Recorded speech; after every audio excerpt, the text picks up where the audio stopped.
warahmatullahi wabarakatuh. Sahabat Badar Kisah Channel, kembali kita berjumpa dalam bincang-bincang sejarah dan budaya, khususnya sejarah dan budaya Bone. Alhamdulillah pada kali ini, di sore hari ini kami ditemani tetangga kami dari YouTube Kak Adi Pelarangan. Dalam hal ini kita akan berbincang-bincang tentang sumur purba yang ada di Kerajaan Bone di masa lalu.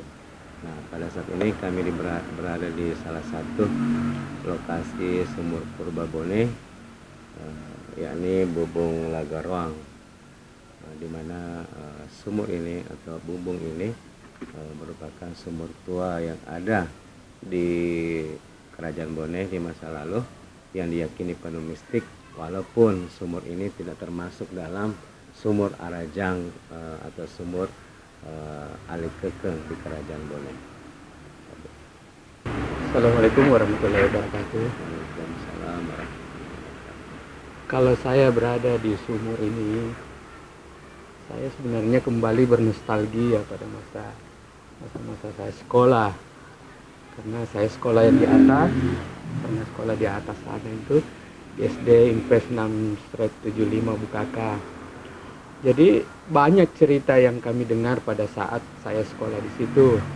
Yang pertama bahwa sumur ini adalah dianggap sebagai sumur turunnya bidadari mandi di sini. Yang termasuk itu kepercayaan masyarakat pada saat itu.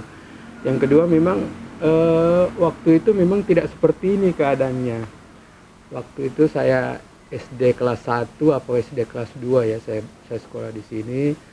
Nah, di sini semua hutan belantara, hutan semua, dan sumur itu belum ada tembok, jadi betul-betul alami pada saat itu. Airnya jernih, kita lihat ke bawah itu ada ikan, ada siput-siputnya, ada apa lagi itu ya, lendrong itu, belutnya, kadang-kadang juga ada ular airnya. Nah, itu yang saya bisa ceritakan sedikit mengenai Bubung Lagaruang, karena saya kecil di Bukaka, saya sekolah di atas. Nah, saya baru kali ini mendengar bahwa sumur ini adalah termasuk sumur purba dari Petaji. Nah, mungkin selain dari mitos-mitos tersebut, apakah memang sumur ini termasuk di dalam sumur yang sangat bersejarah di Kerajaan Bone? Alhamdulillah, seperti tadi yang kami uraikan terlebih dahulu bahwa Bubung Lagaruang ini atau sumur Lagaruang ini merupakan salah satu sumur purba yang ada di Kerajaan Bone di masa lalu, meskipun tidak masuk dalam Bubung Arajang. Namun melihat sejarah daripada sumur ini, seperti pertanyaan tadi, apakah memiliki nilai sejarah yang kental dalam histori Bone? Jawabannya iya, karena selain Bubung Lagaruang, bubungnya juga bernama Bubung Lete di masa lalu. Cuman sekarang yang lebih istilah dari Bubung Lete ini sudah hampir boleh dikata sudah tidak digunakan lagi. Yang muncul justru Bubung Lagaruang. Kenapa dikatakan Bubung Lagaruang? Nah, itulah asal muasalnya dikatakan bahwa timbulnya sumur ini diakibatkan oleh itu tadi, adanya sambaran petir yang menghantam bumi di masa itu. Hanya terjadilah itu tadi kubangan atau garwang, lubang yang besar, akhirnya muncul mata air dari tadi hentakan petir itu, sehingga orang di sekitar sini di masa lalu menamakan Lagaruang, lubang besar, berlubang ya. Karena memang pada saat itu waktu saya masih sekolah dulu, memang luas sumur itu. Di atas tidak sesempit ini, diameternya sangat luas. Diameternya itu sangat luas sekali, ya, lebar sekali. Karena di situ kita bisa melihat ikan-ikan berenang di bawah. Memang indah, tapi nah itu nilai mistis yang ada di situ kuatnya, sehingga kadang-kadang anak sekolah yang ada di atas itu takut kalau pergi sendiri. Jadi kadang-kadang kami berombongan itu, kalau disuruh satu pergi ambil air untuk menyiram tanaman sekolah, biasanya kami itu harus satu rombongan turun ke sini. Karena aura Aura mistisnya memang masih sangat kuat. Sampai Ya. sekarang juga aura ini masih sangat terasa ya. Jadi sahabat Badar Jasekila, sekarang suasananya memang sangat terasa aura mistik di sini. Apalagi hari ini hari Kamis di antar malam-malam Jumat. Jadi sekilas gambaran bahwa di masa lalu sumur ini boleh dikata hampir berbentuk telaga kecil ya. Di mana diameter sumur ini agak luas dibanding kondisi sekarang, di mana juga airnya bening, mengalir. Terus itu banyak hewan-hewan laut. Hewan-hewan yang ada di situ. Nah sekarang mungkin karena adanya resapan di berbagai ini rumah penduduk, akhirnya mengakibatkan kualitas air tidak sebanding yang dulu lagi. Nah lanjut tadi dalam histori dikatakan dalam sejarah Bone bahwa sebelum menurunnya Rimatajan datang, terjadi perhara di kerajaan ini, yaitu Sandra Bale Tawe selama 7 generasi. Nah, menandai kedatangan Manurung ini terjadi itu tadi petir, kilat, sambar menyambar.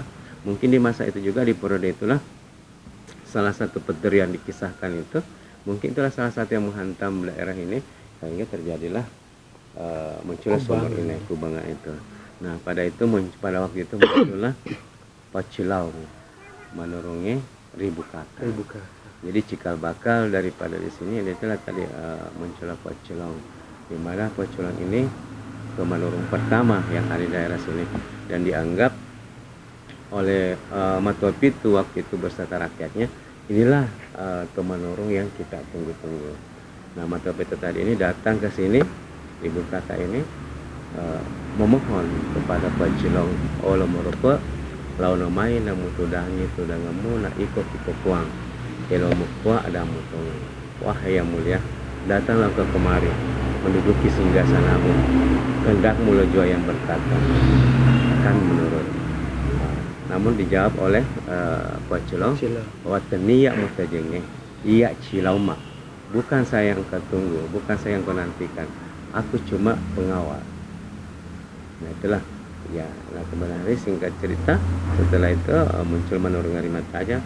Daerah Bukaka ini tetap dijadikan daerah istimewa bagi kerajaan Bone. Kakana Bone, Cilauna Bone, itu Cilauna Arumpone, Kakana Bone. Jadi di daerah ini secara turun temurun dikatakan bahwa Inata atau ibu susuan daripada pangeran diambil dari daerah ini dan daerah Palaka. Jadi induk pesusu kerajaan Bone itu, induk pesusu putra-putra Raja Bone diambil dari daerah sini dan Palaka. Daerah Bukaka. Karena perlu dikatakan bahwa induk pesusu itu dibagi atas dua. Pertama Inata. Inata inilah khusus menyusui daripada putra-putra mahkota, putra-putra raja. Di mana Inata ini ditanduk. Dalam penjemputan Inata ini ada rombongan dari istana, sepasukan rombongan dari istana untuk mengusung tanduk menjemput Inata ini di rumahnya. Jadi Inata menggunakan pakaian putih, sarung putih, sama dengan busana daripada permaisuri di istana saat bersalin. Kalau memang Inatanya ditandu ya, saya itu kalau melihat orang yang ditandu teringat dengan film-film action Cina ya, yang klasik itu. Jadi saya membayangkan seperti itu. Nah biasanya yang ditandu itu kalau film-film action klasik Cina itu biasanya putri-putri raja ataupun permaisuri ataupun ibu suri yang ditandu itu. Kalau mereka berjalan misalnya, kalau diantar di pengawal di belakang, terus pandunya itu di depan berjalan. Nah ini kan apa ya, kalau kita pikir secara logika saja, misalnya masa sih ibu susuannya harus diperlakukan sedemikian rupa, istimewanya begitu. Kenapa begitu, Bang? Kenapa begitu istimewanya ibu susu ini ya? Jadi Inata ini ya, Inata dari Bukaka ini. Apa yang membuat Inata mulia atau dimuliakan? Pertama, beliau adalah turunan Manurunge Ri Bukaka. Beliau adalah turunan Pacilong. Jadi yang dijadikan Inata adalah turunan langsung anak cucu daripada Pacilong. menurungi Ribukaka ini adalah Pacilong pertama. Jadi dia adalah gen mulia.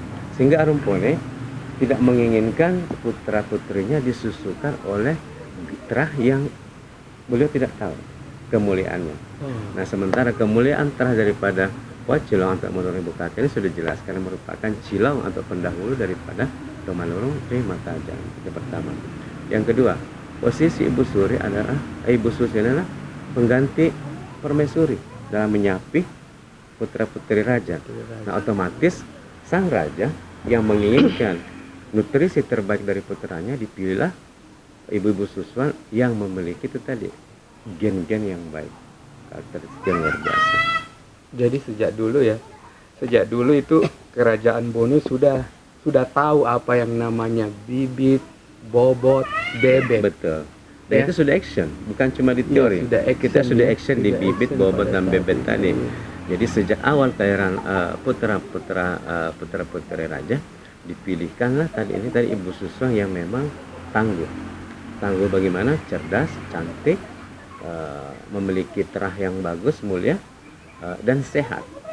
Bahwa kita sudah action di bibit, bobot, dan bebek tadi. Iya. Nah, jadi begitu kelahiran putra putri raja, raja memang sudah mempersiapkan tadi itu nutrisi bagi anaknya dari ibu-ibu Suswang yang itu tadi tangguh dari itu tadi kecerdasan intelektual, terah yang mulia, terus wajah yang rupawan, cantik, terus tubuh yang sehat. Jadi Ibu Suswang ini dipilih dari turunan Pacilong ini itu tadi yang cantik, rupawan, yang cerdas, yang sehat, dan fisik bagus, karena ini akan menjadi nutrisi buat putra putri raja tadi. Dua